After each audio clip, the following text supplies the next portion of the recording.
우리 다 같이 한 마음으로 사사기서 2장 1절의 말씀 같이 합독해 보도록 하겠습니다.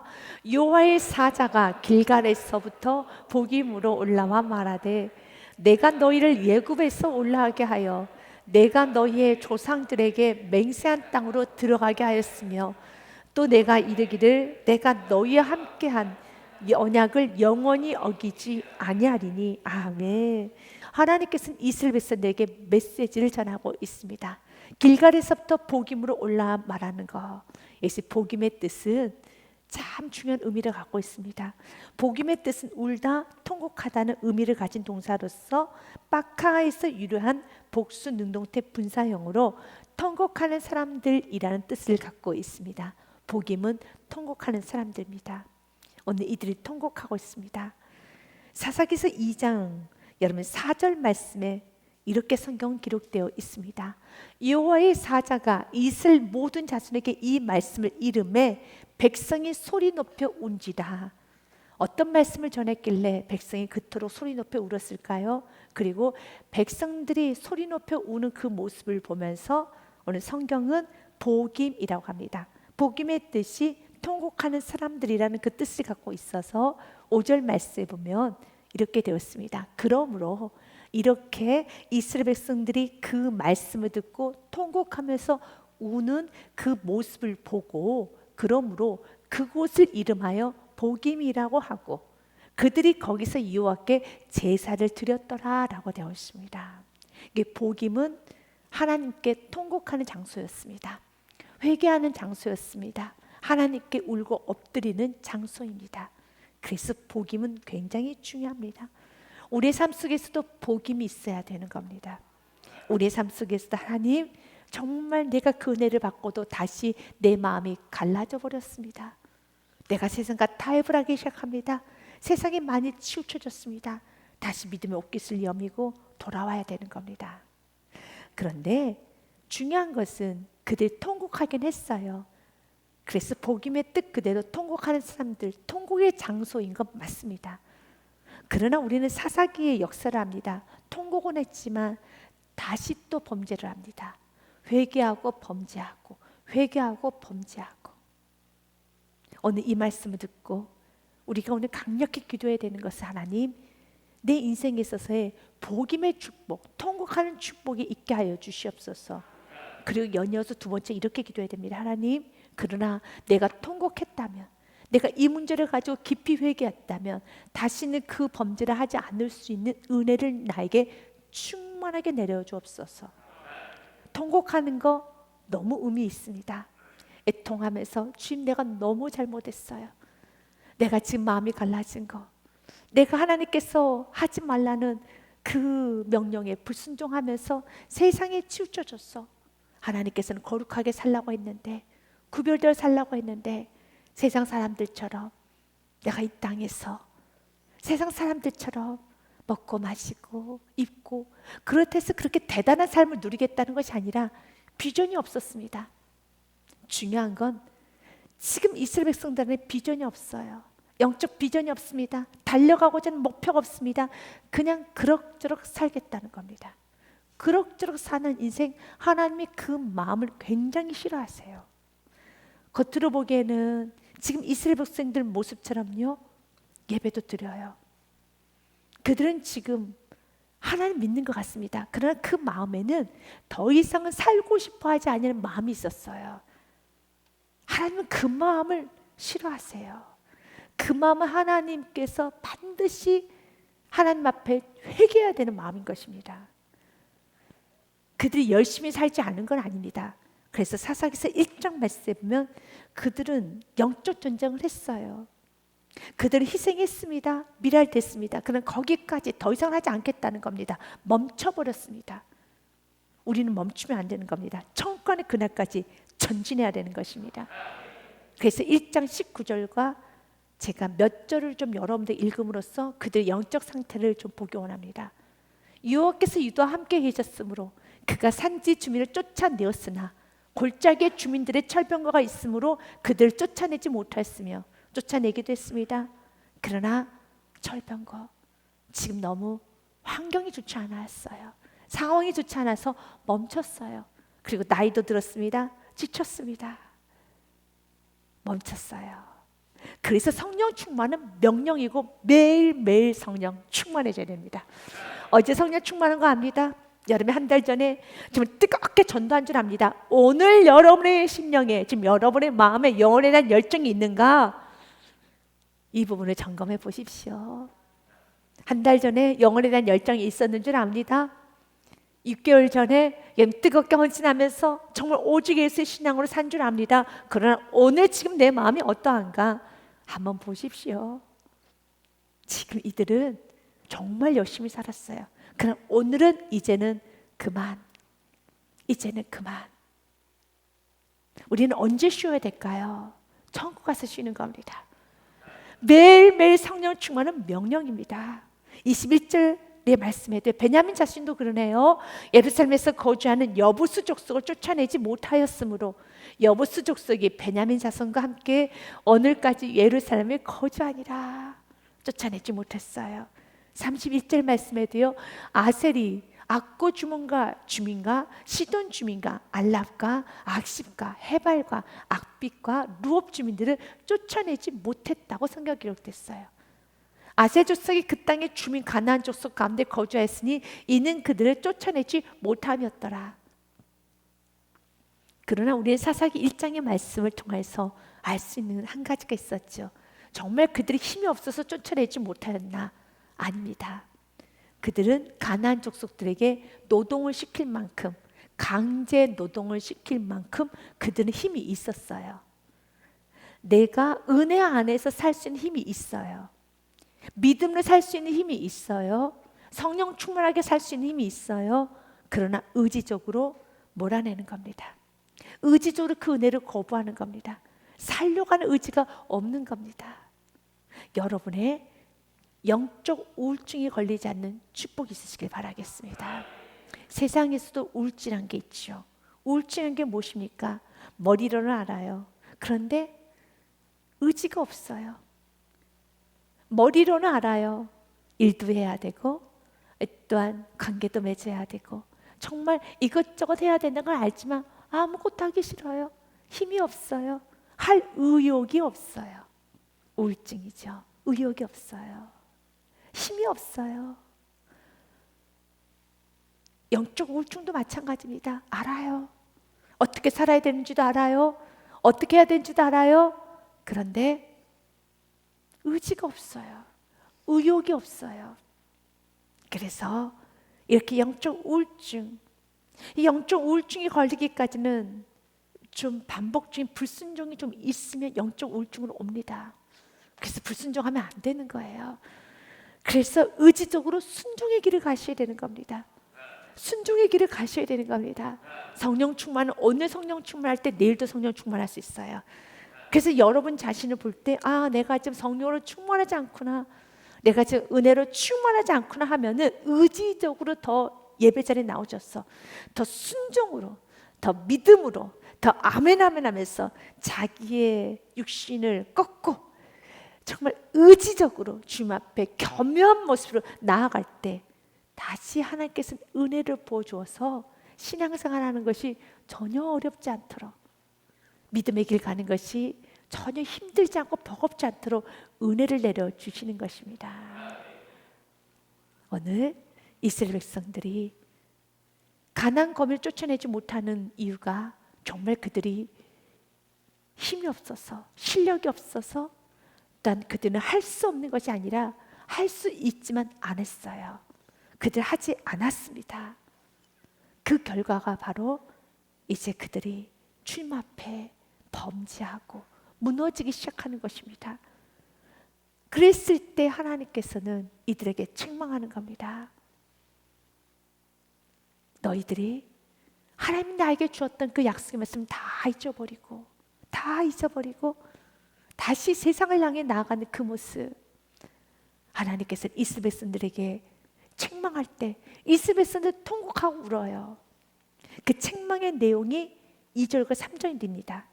너희는 이 땅의 주민과 언약을 맺지 말며 그들의 제단들을 헐라하였거늘 너희가 내 목소리를 듣지 아니하였으니 어찌하여 그리하였느냐. 왜 그래 하였느냐? 내가 하지 말라고 했는데 왜 그래 하였느냐?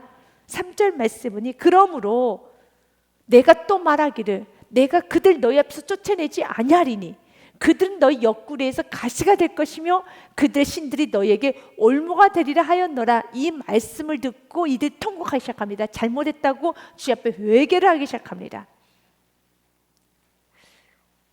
이미 하나님께서는 모세를 통하여서 여호수아를 통하여서도 반복적으로 말씀을 하셨습니다. 신명기 7장의 말씀과 여호수아 23장의 말씀, 먼저 모세를 통하여서도 하나님은 말씀하셨어요. 내 하나님 여호와께서 너를 인도하사 내가 가서 차지할 땅으로 들이시고 내 앞에서 여러 민족 헷 족속, 기르가스 족속, 아모리 족속, 가나안 족속, 브리스, 히위 족속과 여보스 족속, 곧 너보다 많고 힘이 센 7 족속을 쫓아내실 때에 내 하나님 여호와께서 그들을 내게 넘겨 내게 치게 하시리니. 아멘. 주님께서 넘겨주셔서 실제적으로 여러분 그들 다 몰아냈어요. 너는 그들을 진멸할 것이라. 그들과 어떤 언약도 하지 말 것이요 그들을 못도 하지 말라고요. 불쌍히 여기지도 말 것이며. 이게 철저하게 구별되어 살라는 것이죠. 그런데 그들은 구별되어 살지 않았어요. 적당히 살았습니다. 사랑하는 여러분, 우리 적당히 살지 마시고 우리 충만하게 삽시다. 다시 한번 주님, 내가 적당히 사는 것이 아니라 충만하게 살기 원합니다. 하나님과 나의 사이에 어떤 틈도 있어서 안 되는 겁니다. 내가 너 안에, 너가 내 안에 거하는 하나님과 내가 일체가 되어야 되는 겁니다. 볼지어다 내가 문 밖에 서서 두드리노니 누구든지 내 음성을 듣고 문을 열면 내가 그에게로 더불어 먹고 그는 나와 더불어 먹으리라. 너와 나가 하나. 그러니까 하나님과 내가 밀착되는데, 하나가 되는데, 하나님께 가까이 가는데, 하나님을 더 뜨겁게 사랑하고 하나님의 뜻을 더 구하고 하나님의 뜻이 무엇인가, 하나님의 비전이 나의 꿈이 되고 하나님의 생각이 나의 소원이 되고 하나님의 그 뜻이 나의, 여러분 오늘 하루의 뜻이 되기를 원하는 그 간절함을 나아가는데 방해되는 모든 것들을 치우라는 것입니다. 다 치우라는 것입니다. 그들을 불쌍히 여기지도 말 것이며 또 그들과 혼인하지도 말지니 내 딸을 그들의 아들에게도 주지 말 것이요 그들의 딸도 내 며느리로 삼지 말 것은, 같이 읽겠습니다. 그가 내 아들을 유혹하여 그가 여호와를 떠나고 다른 신들을 섬기게 함으로 여호와께서 너희에게 진노하사 갑자기 너희를 멸하실 것입니다. 아멘. 결국은 세상이 우리들의 마음을 훔쳐간다는 겁니다. 내가 타협하면 세상이 내 마음을 다 뺏어가야 돼요. 자신의 마음과 생각을 지키는 건 아주 중요합니다. 여호수아 말씀에도요, 여호수아의 마지막 고별 설교에도 이렇게 말을 합니다. 여호수아서 말씀해 보니 23장 말씀해 보니 너희가 만일 돌아서서 너희 중에 남아있는 이 민족들을 가까이하여 더불어 혼인하며 서로 왕래하면, 세상과 타협하면, 세상의 가치관대로 조금이라도 살려고 하면은 그들을 불쌍히 여기며 그것들을 바라보기 시작하면 확실히 알아라. 같이 읽겠습니다. 확실히 알라. 너희의 하나님 여호와께서 이 민족들을 너희 목전에서 다시는 쫓아내지 아니하시리니 그들이 너희에게 올무가 되며 덫이 되며 너희의 옆구리에 채찍이 되며 너희의 눈에 가시가 되어서 너희가 마침내 너희의 하나님 여호와께서 너희에게 주신 이 아름다운 땅에서 멸하리라. 아멘. 믿으십니까? 맞아요. 확실히 알라는 겁니다. 그 말씀에 불순종하면은 확실히 알아라. 그들이 너희에게 올무가 될 것이고 너희 옆구리에 채찍이 될 것이고, 또한 하반절 말씀에요, 눈에 가시가 되어서 마침내 너희 하나님 여호와께서 너희에게 주신 이 아름다운 땅에서 멸하리라. 이것이 말씀인 겁니다.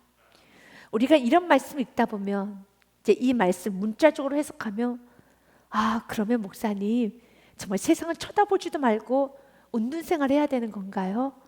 뭐 세상 것은 전혀 바라보면 안 되는 건가요? 그렇게 여러분들이 질문할 수 있을 것입니다. 아닙니다.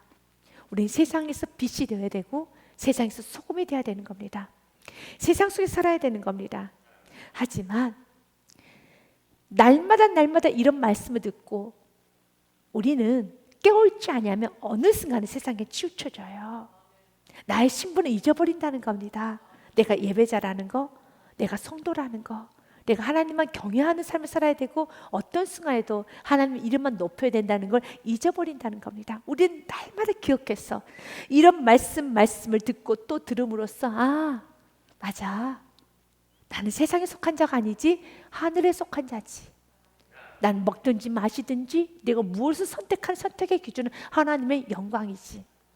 하나님의 영광에 반하는 것은 좀 내 감정이 요동이 되어도 내 생각이 옳게 느껴져도 언제나 그 말씀에 지금 내가 하고 있는 생각이, 지금 내가 하고 있는 결정이, 내가 하고 있는 일이, 나의 선택이, 또 나의 모든 삶이 하나님 보시기에 아름다운 것인가? 하나님의 뜻을 이룰 수 있는 것인가? 이것이 하나님께 영광이며 영혼을 세우는 일인가에 대해서는 날마다 고민을 하는 거예요. 우리는 그런 고민을 하며 사는 겁니다. 세상에서는 그런 고민 안 하지요. 단순히 수익 구조만 봅니다. 돈을 더 많이 벌게 될 것인가?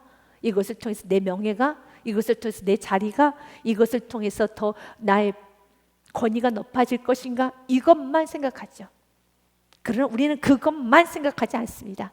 그건 아주 부차적이에요. 항상 우리가 집중하는 것은 이 선택, 이 결정, 이 일과 이 모든 과정이 하나님께서 기뻐하시고 하나님의 영광이며 하나님의 뜻에 부합되는 것인가, 영혼을 세울 수 있는 것인가 날마다 고민하면서 세상 것과 통혼하지 아니하고 좀 내가 세상에 뒤처진다 할지라도, 내가 조금 손해본다 할지라도, 그런데 여러분 기억하세요. 순종하면 손해보지 않습니다. 최고가 됩니다. 그래서 신명기서의 말씀에 보면 이런 말씀이 있습니다. 신명기서 말씀 26장 말씀에 보면 하나님께서는 세상과 통혼하지 말라라는 말씀도 있지만 하나님 약속의 말씀도 줬어요. 오늘 내 하나님 여호와께서 이 규례와 법도를 행하라고 내게 명령하시나니 그런즉 너는 마음을 다하고 뜻을 다하여 지켜 행하라. 내가 오늘 여호와를 내 하나님으로 인정하고 또 그 도를 행하고 그의 규례와 명령과 법도를 지키며 그의 소리를 들으라. 여호와께서 내게 말씀하신 대로 오늘 너를 그의 보배로운 백성이 되게 하시고 그의 모든 명령을 지키라 화근하셨느니라. 그리하면 같이 읽겠습니다. 그런즉 여호와께서 너를 그 지으신 모든 민족 위에 뛰어나게 하사 찬송과 명예와 영광을 삼으시고 그가 말씀하신 대로 너를 내 하나님 여호와의 성민이 되게 하라. 아멘. 이렇게 하나님 높여주십니다. 19절 말씀에 그런즉 여호와께서 너를 그 지신 모든 민족에 뛰어나게 하사 찬송과 명예와 영광을 삼으셔요. 그가 말씀하신 대로 너를 내 하나님 여호와의 성민이 되게 하시리라. 아멘. 하나님을 사랑하고 그 말씀에 순종하고 매 순간순간마다 그분을 사랑해서 그분의 말씀을 선택하고 그분의 말씀에 순종하고 나아가는 자, 하나님께서는 모든 민족 위에 뛰어나게 하여 주십니다. 지금 이들은 하나님 말씀에 불순종했어요. 그래서 하나님께서는 이들에게 말씀하는 겁니다. 그러므로 내가 또 말하기를 그들을 너희 앞에서 쫓아내지 아니하리니 이젠 나 너 도와주지 않을 거야. 나 도와주지 않을 거야. 불순종하면 하나님의 긍휼이 끊어집니다. 하나님의 선하신 손이 끊어져요. 그건 사실입니다. 그들이 너희 옆구리에 가시가 될 것이며 그들의 신들이 너희에게 올무가 되리라 하였노라. 이 말을 듣고 4절 말씀에 보면 여호와의 사자가 이스라엘 모든 자손에게 이 말씀 이름에 백성이 소리를 높여 운지라. 아멘. 첫째, 말씀에 은혜 받고 울 수 있는 건 복된 심령입니다. 그래서 여러분들 오늘 기도하실 것은 하나님, 나에게 있어서 날마다 말씀을 듣고 올 수 있는 복임이 내게 있게 하여 주옵소서. 통곡의 그 은혜가 내게 있게 하여 주시옵소서. 말씀을 듣고도 여러분이 마음에 찔림이 없다라면, 무덤덤한다라면 여러분 지금 여러분의 마음에 복임도 없는 겁니다. 복임이 먼저 있어야 되는 겁니다. 내 인생 가운데 날마다 말씀에 자극받게 하시고 찔림받게 하여 주시고 도전받게 하여 주사 영원히 매 순간순간마다 우리 예배 초소가, 예배 시간이 복임이 되게 하여 주시옵소서. 그래서 5절 말씀에 그 지역의 이름을, 그곳의 이름을 복임이라 하라. 복임의 뜻은 통곡하는 사람들입니다. 그러므로 그곳을 이름하여 복임이라 하라. 그들이 거기서 여호와께서 제사를 드렸더라 했습니다. 복임 같은 예배가 돼야 되지요. 하지만 그들은 복임의 예배는 드렸지만 또다시 범죄를 해요. 두 번째 기도하시기를, 하나님 내 인생에 있어서 복임이 영원히 있게 하여 주시고, 두 번째로 주님 내가 회개했던 것은 다시는 범죄하지 않는 축복을 내게 허락하여 주시옵소서.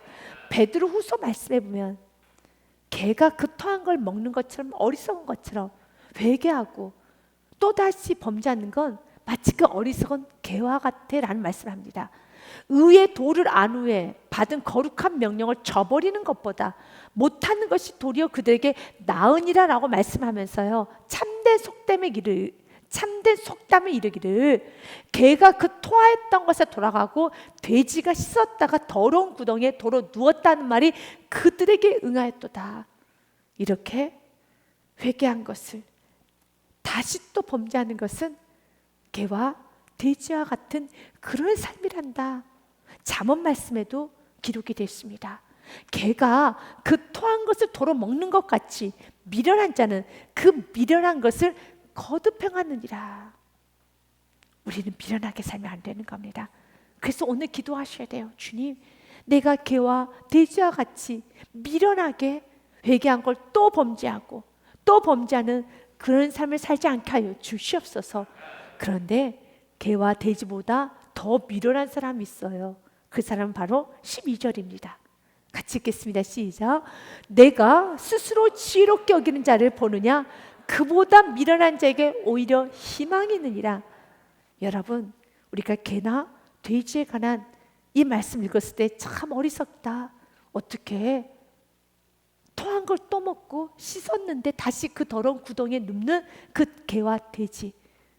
회개했는데 또다시 또 범죄하고, 회개했는데 또다시 범죄하는 거 참 어리석은 개와 돼지 같은 그런 신앙의 생활을 하고 있구나. 그런데 성경은 그런 신앙인들보다 더 어리석은 자가 있다는 겁니다. 그런 자가 어떤 자라고요? 스스로 지혜롭게 여기는 자요. 그것은 세상에서 우리가 보기에도 참 어리석다는 개와 돼지보다 훨씬 더 어리석은 것입니다. 스스로 지혜롭게 여기는 자를 보느냐, 그보다 미련한 자에게 오히려 희망이 있느니라. 스스로 지혜롭게 여기는 자, 교만한 자, 다시 말해서 스스로 지혜롭게 여기기 때문에, 자기가 지혜가 있다고 하기 때문에 꽉 자신의 생각을 들어차 있기 때문에 말씀이 들어갈 구멍이 없지요. 비어져 있는 만큼 말씀이 들어갈 수 있어요. 내 생각을 내려놓은 만큼 말씀이 들어가는 거예요.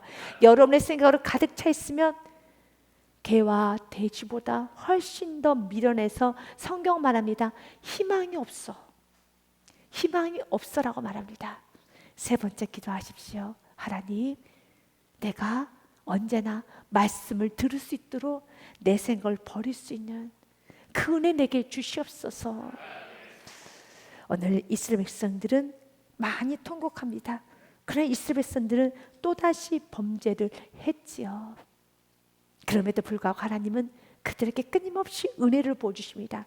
에레미야서 말씀해 보면 7장 말씀에 이런 말씀이 있어요.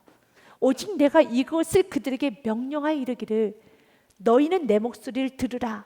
그리하면 나는 너희의 하나님이 되겠고. 아멘. 주의 말씀을 들으면 주님 약속합니다.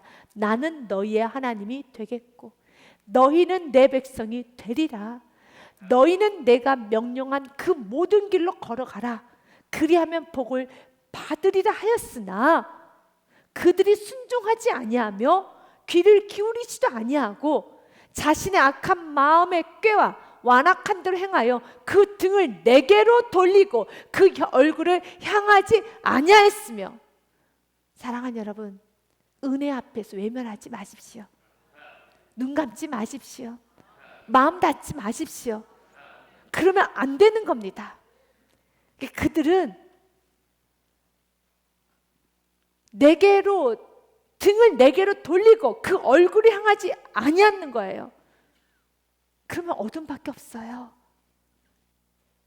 얼굴을 향하지 아니하였으며 너희 조상들이 애굽 땅에서 나온 날부터 오늘까지 내가 내 종 선지자들 너희에게 보내되 끊임없이 보내었으나 26절 말씀 같이 읽습니다. 너희가 나에게 순종하지 아니하며 귀를 기울이지 아니하고 목을 굳게 하여 너희의 조상들보다 악을 더 행하였느니라.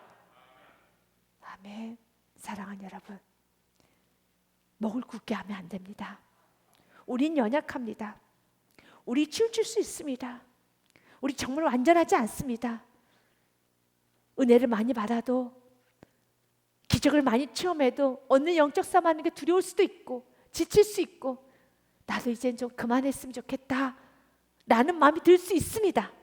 그때마다 주님께서 은혜를 부어주세요. 다시 일어나라, 나와 함께 가자.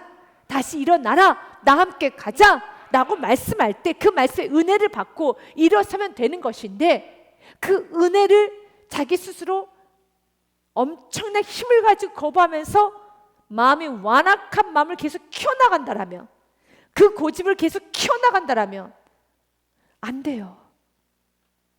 가장 큰 문제라는 겁니다.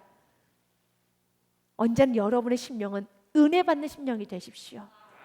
은혜 받고 예배 드리고 나면 완악했던 심령이 부드러워질 수 있는 심령이 되십시오. 엎드릴 수 있는 심령이 되십시오. 그 예배자가 되십시오. 옥토바 때 심령이 되십시오.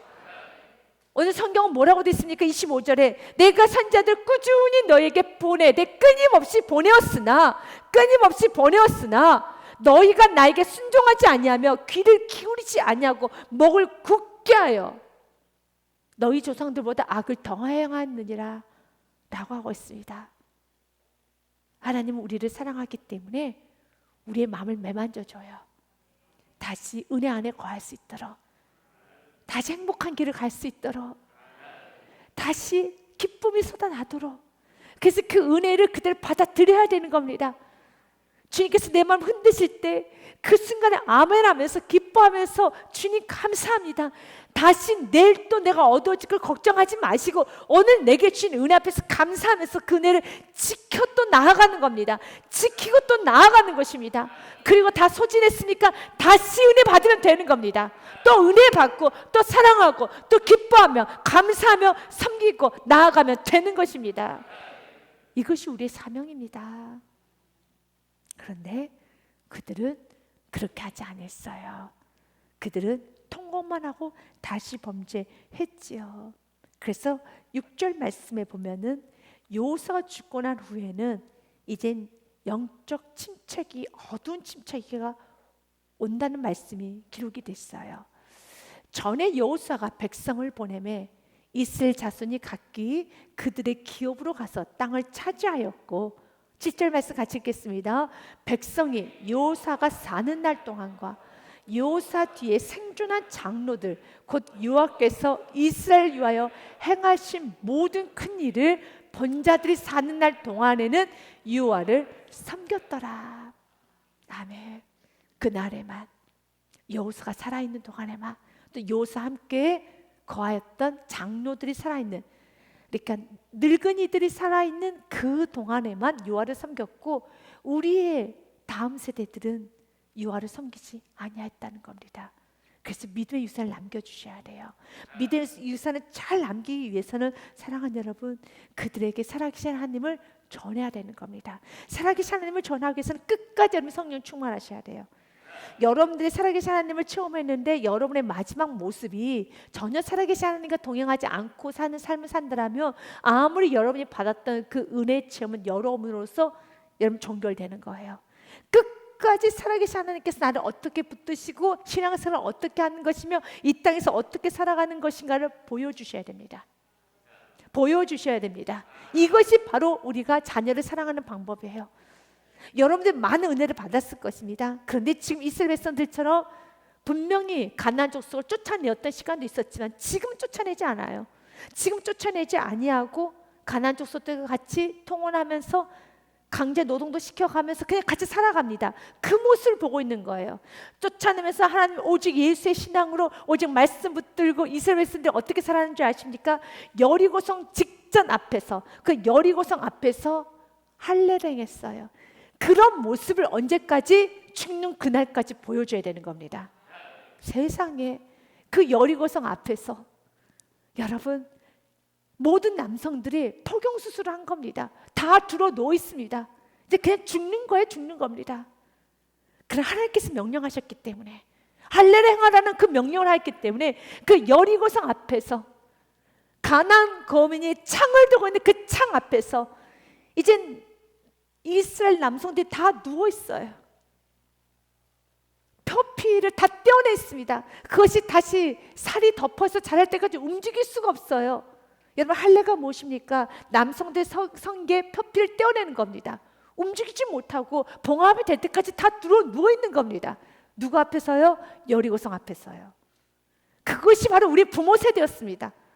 그렇게 강력 있던 삶을, 그렇게 믿음의 삶을 언제까지요? 죽을 때까지.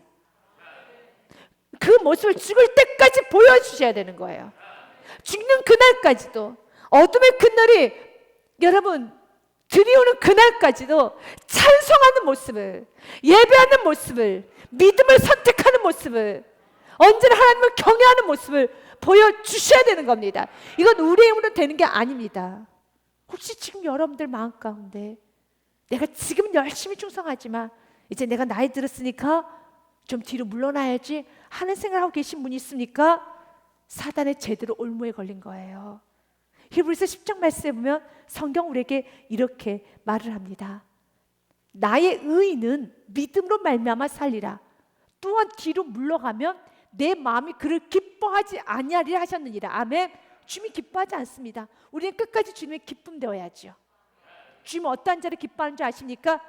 끝까지 달려가는 자. 모세와 같이, 여호수아와 같이 마지막까지 나는 청년으로 살아가는 자. 우리의 몸은 흔들립니다. 우리의 몸은 노쇠합니다. 그러나 언제나 주의 말씀을 갈릴과 같이 이 산지를 내게 주소서, 영적인 부분에서 갈망하며 끝까지 하나님 뜻을 구하면서 아버지 뜻이 무엇인가, 아버지 뜻이 무엇인가, 내가 전도하면서 살아가는 그 삶 사셔야 된다는 것입니다. 아멘. 39절 말씀 같이 읽겠습니다. 우리는 뒤로 물러가 멸망할 자가 아니요 오직 영혼을 구원함에 이르는 믿음을 가진 자니라. 아멘. 우리는 뒤로 물러가 멸망할 자가 아니요 오직 영혼을 구원함에 이르는 믿음을 가진 자니라. 아멘. 우리는 믿음으로 나가야 돼요. 뒤로 물러서면 안 되는 것입니다. 여호수아가 사는 날 동안에는 그들은 믿음을 지켰어요. 그런데 그들이 죽자, 여호수아가 죽고 장로들이 죽자 9절 말씀에 이렇게 되어 있습니다. 7절 말씀에 백성이 여호수아가 사는 날 동안 여호수아 뒤에 생존한 장로들 곧 여호와께서 이스라엘 위하여 행하신 모든 큰 일을 본 자들이 사는 날 동안에는 여호와를 섬겼도다. 그러나 그들이 죽자 다른 세대가 나옵니다. 110세에 죽었습니다. 여호와의 종 눈의 아들 여호수아가 110세의 죽음에 이제 그를 무리가 그의 기업의 경내 에브라임 산지에 가스산 북쪽 담낫 헤레스에 장사하였고라고 됐습니다. 여호수아가 110세에 죽었습니다. 여호수아가 마지막 때 고별 설교를 했습니다. 고별 설교를 한 내용은 두 가지로 요약할 수 있습니다. 첫 번째는 이스라엘 백성들이 끝까지 하나님 향한 믿음으로 가나안 정복을 완수하고 그 땅에 정착하라는 것과 함께 두 번째는 그 땅에서 오직 여호와만 섬기라는 메시지를 전합니다. 여호수아 24장의 말씀에 보면 이렇게 되어 있습니다. 그의 마지막 고별 설교입니다. 그러므로 이제는 여호와를 경외하며 온전함과 진실함으로 그를 섬기라. 너희의 조상들이 강 저쪽과 애굽에서 섬기던 신들은 치워버리고 여호와만 섬기라. 아멘. 이것이 여호수아의 메시지였어요. 15절 말씀을 같이 읽겠습니다. 만일 여호와를 섬기는 것이 너희에게 좋지 않게 보이거든 너희 조상들이 강 저쪽에서 섬기던 신들이든지 또는 너희가 거주하는 땅에 있는 아모리 족속의 신들인지 너희가 섬길 자를 오늘 택하라. 나와 내 집은 여호와를 섬기겠노라 하니. 아멘. 그렇습니다. 이제 선택하라. 나와 내 집은 여호와만을 섬기겠노라 하니. 아멘. 그래 했더니 그들은 섬기겠습니다 했어요. 그러나 그들은 섬기지 아니했어요. 이것이 바로 10절 말씀입니다. 같이 읽겠습니다. 그 세대 사람도 다 그 조상들에게로 돌아가겠고 후에 일어난 다른 세대는 여호와를 알지 못하며 여호와께서 이스라엘 위하여 행하신 일도 알지 못하였더라. 아멘. 성경은 말합니다. Next generation이 아니라 another generation. 다른 세대가 나왔다고요. 여호와를 알지 못하는 다른 세대가 출현했어요. 그래서 우리의 사명은 다음 세대를 세울 수 있는 교회인 성도가 되어야 되는 것입니다. 그 일 위하여서 하나님께서 자주 우리에게 명령합니다. 우리만 은혜 받고 끝내는 것이 아니라 가르치십시오. 가르치셔야 되는 겁니다. 신명기서 말씀에 보면 6장 말씀에 너는 마음을 다하고 뜻을 다하고 힘을 다하여 내 하나님 여호와를 사랑하라. 아멘.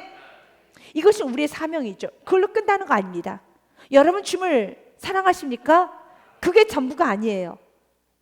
여러분 주님을 사랑한다면 그 다음에는요 6절에 오늘 내가 내게 명한 이 말씀 너는 마음에 새기고 먼저 우리가 마음에 새겨야 됩니다. 그리고 두 번째 내 자녀에게 부지런히 가르치며 부지런입니다.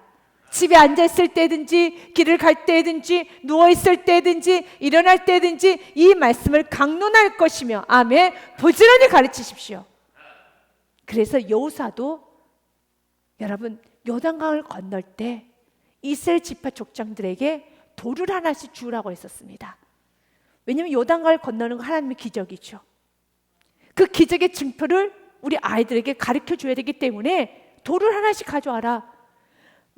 바닷속에 있는 그 돌들, 이거 바닷속에 있었던 돌이야. 하나님께서 요단강에 물을 마르게 하셔서 요단강을 마른 땅처럼 지나갔어. 마른 땅처럼 지나갔던 그 돌, 강 속에 있는 그 돌을 가지고 오라는 겁니다.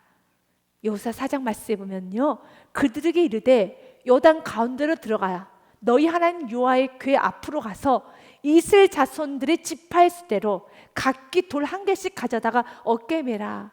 왜냐하면 그 돌을 가지고 이것이 너희 중에 표징이 되리라. 후일에 나중에 너희의 자손들이 물어 이르되 이 돌들은 무슨 뜻이냐 하거든. 10절 말씀 같이 읽겠습니다. 그들에게 이르기를 요단물이 여호와의 언약궤 앞에서 끊어졌나니 곧 언약궤가 요단을 건널 때 요단물이 끊어졌으므로 이 돌들이 이스라엘 자손에게 영원히 기념이 되리라 하라 하니라. 아멘. 이제 이 말씀 우리의 삶 전반적으로 적용해 보기 원합니다. 예를 들자면요 여러분 작년 2021년도에 특별새벽 40일 작정규대를 들으신 분은 집에 교회에서 여러분 준 컵이 있을 겁니다. 40일 작정기대에 문구가 새겨진 컵이 있을 겁니다. 이런 것들, 이런 기념한 것들 곳곳에 많아야 되는 겁니다. 그러면 여러분의 손자가, 손녀가, 여러분 자녀가 묻겠죠. 이거 무슨 컵이야? 이거 40일간 새벽 작정기도 들을 때 했던 것이란다. 여러분들이 봉사했던 사진이 있으셔야 돼요. 여러분들이 섬겼던 여러 흔적이 있으셔야 되는 겁니다. 우리 주님께서는 우리가 기적받았던 많은 하나님으로부터 기적을 받았던 많은 시간을 여러분들이 가슴에 고이고이 담고 끝내는 것이 아니라 여러분이 전하기 원하며 끝까지 잘 전하기 위해서는 오늘 여러분 성령 충만하셔야 돼요. 만약 여러분 믿음의 길을 여러분이 떠나셨다면, 여러분이 탈선했다면, 여러분 과거에 그 큰 기적 받았던 것을 말 한마디도 못하죠. 못해요. 그래서 주님께서 오늘 성령 충만하라는 겁니다. 내가 아무리 많은 은혜를 받았어도 내가 지금 믿음의 길에서 좀 떠났으면 어떻게 말할 수 있어요? 말할 수 없지요. 내가 그 큰 은혜를 계속 주를 선포하기 원한다면 오늘 제대로 살아야 돼요. 오늘 제대로 살아야 되는 겁니다. 주님께서는 우리에게 말을 합니다. 너희 자녀들에게 가르치라. 잠언 22장 6절 말씀에도요, 마땅히 행할 길을 아이에게 가르치라. 그리하면 늙어도 그것을 떠나지 아니하리라. 아멘. 그러나 가르칠 때 노엽게 하지는 마십시오. 또 아비들아, 너희 자녀를 노엽게 하지 말고 오직 주의 교훈과 훈계로 양육하라. 믿음으로 잘 양육하시기 바라겠습니다. 그래서 우리의 후손들은 다른 세대가 아니라 다음 세대가 나오는 축복이 있으시기를, 여러분 삶에 있던 그 축복의 통로가 되시기를 주님의 이름으로 축복드립니다.